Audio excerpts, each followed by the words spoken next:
कल्याण वस्तु।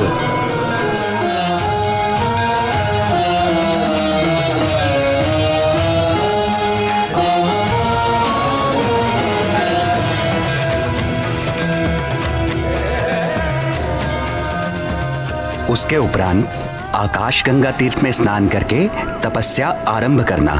भगवान उमाकांत अवश्य कल्याण करेंगे।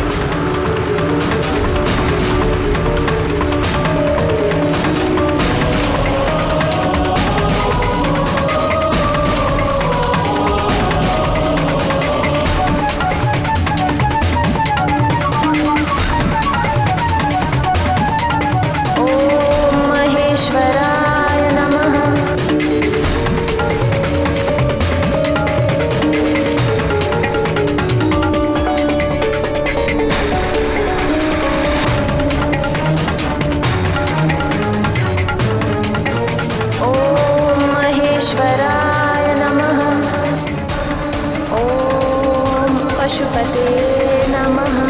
ॐ सर्वाय नमः। ॐ विश्वरूपे नमः।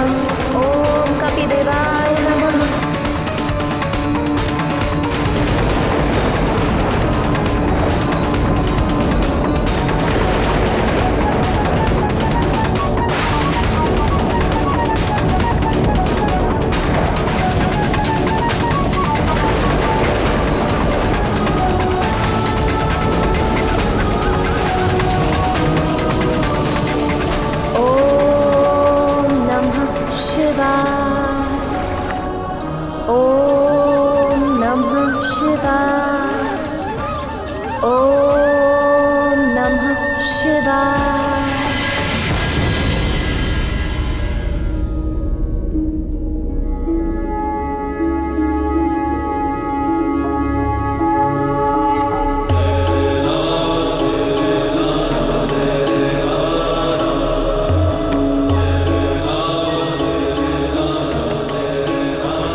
पशुपते नमः।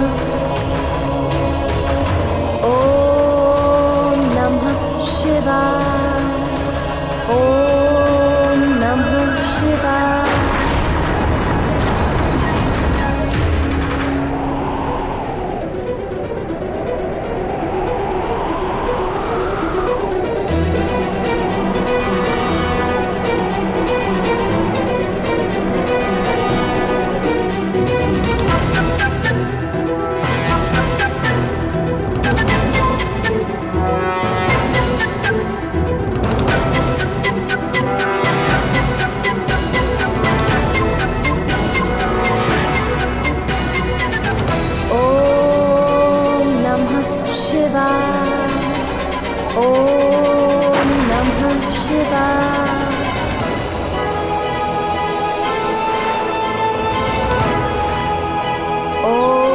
पशुपते नमः।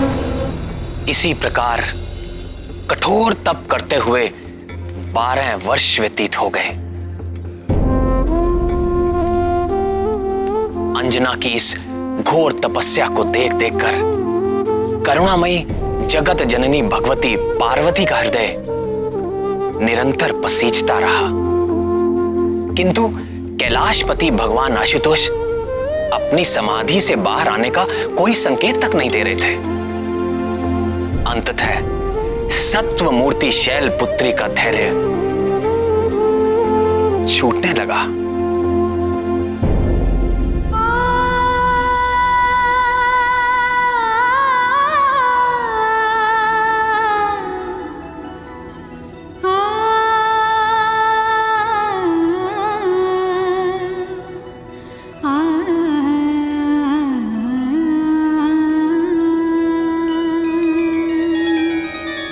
हे शशि शेखर, आंखें खोलिए। अंजना के तप से समस्त लोग कंपित हो उठे हैं।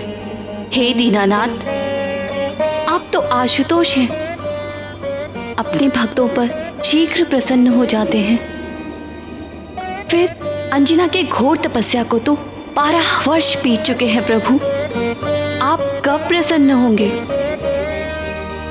उस दीन के प्राण संकट में है दीन बंधु, दया कीजिए। आपके अंश का अवतार काल भी निकट आ पहुंचा है। आंखें खोलिए स्वामी और उसे उसकी तपस्या का फल दीजिए। आंखें खोलिए स्वामी और उसे उसकी तपस्या का फल दीजिए।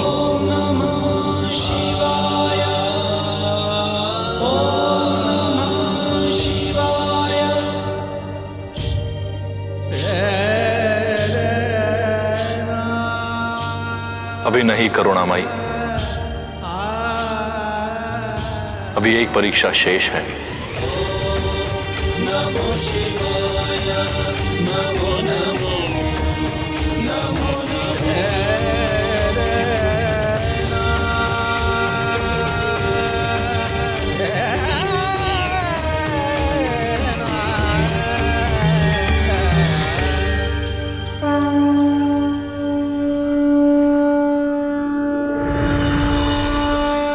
अंजना, तुम्हारा कल्याण हो पुत्री। तुम्हारी तपस्या पूर्ण हुई। आंखें खोलो पुत्री।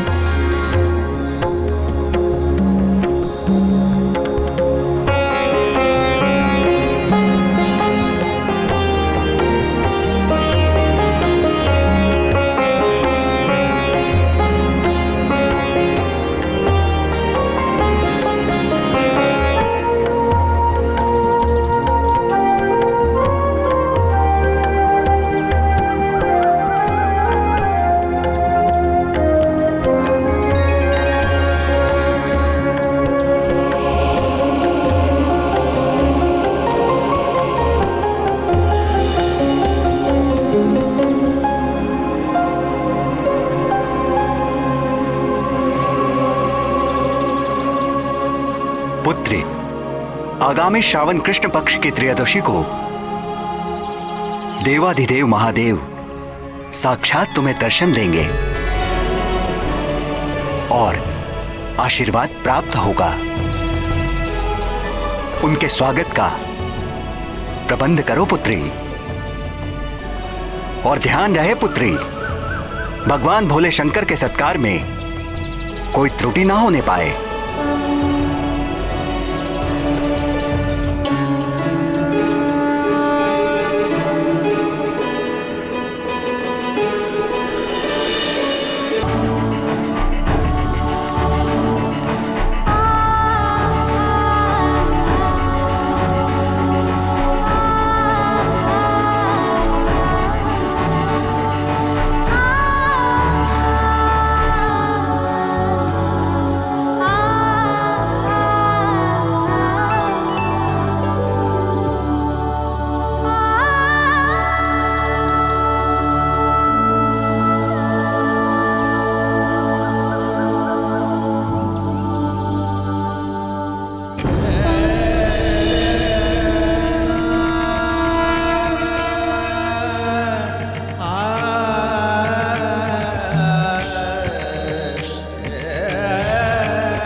प्रातः से संध्या हो गई, किंतु भोलेनाथ अभी तक नहीं आए।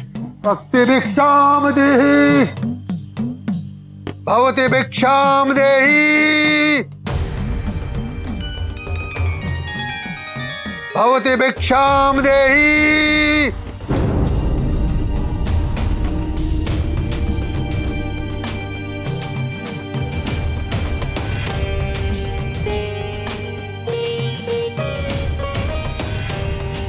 भवति भिक्षाम देहि।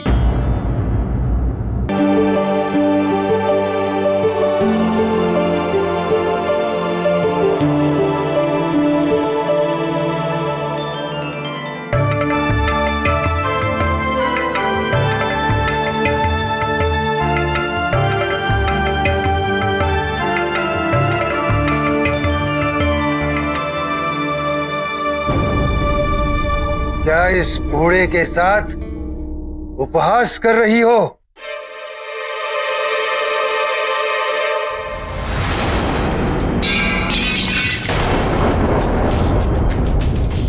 तेरे आधे दांत टूट चुके हैं, आधे दांत सड़ चुके हैं। मुझे रसीले पकवान खिलाओ। रसीले पकवान? ऐसे अनजान बनने का नाटक मत करो।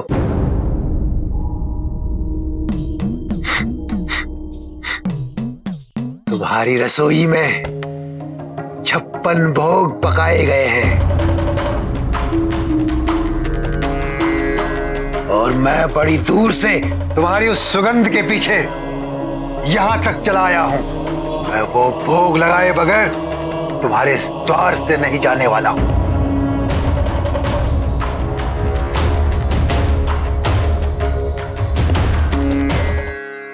क्षमा करें बाबा, आज हमारे घर में एक विशेष अतिथि आने वाले हैं और ये सारा आयोजन उनके स्वागत के लिए किया है। तुम कह रहे हो कि मैं अतिथि नहीं हूं? मैं बूढ़ा दरिद्र करूप हूं, इसलिए वो अतिथि नहीं होता जिसको न्योता देकर बुलाया जाए। अतिथि वही होता है जो बिना बुलाए किसी भी तिथि में चला जाए। नहीं नहीं बाबा, मेरी बात का अर्थ ये था कि ये सब हमारे इष्ट नहीं, अनिष्ट होगा तुम्हारा। मेरे समान बूढ़े दरिद्र भूखे को भोजन न करा के कोई भी इष्ट प्रसन्न नहीं होने वाला। बोलो, कराते हो 56 भोग? तो मैं चला।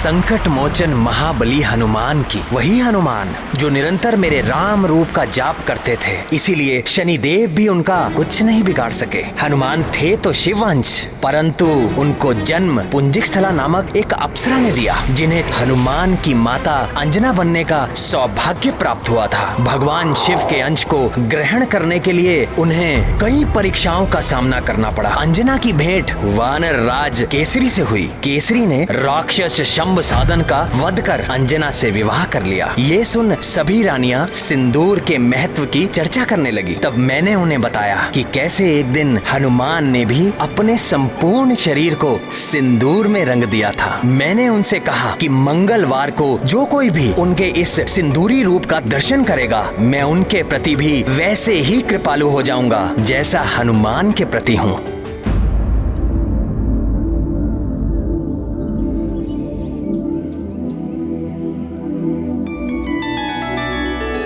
संतान प्राप्ति अस्तु।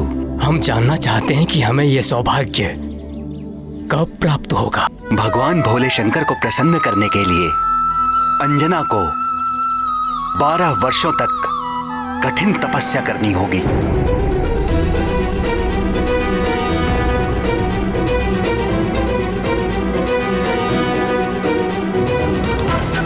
यहां से दक्षिण में त्रिलिंग देश में वेंकटाचल नामक पर्वत है, जिसे वाराह क्षेत्र भी कहते हैं। भगवान श्री विष्णु के तीसरे अवतार श्री आदि वाराह ने पृथ्वी का उद्धार करने के पश्चात उसी स्थान को अपना सतत निवास स्थान चुन लिया था।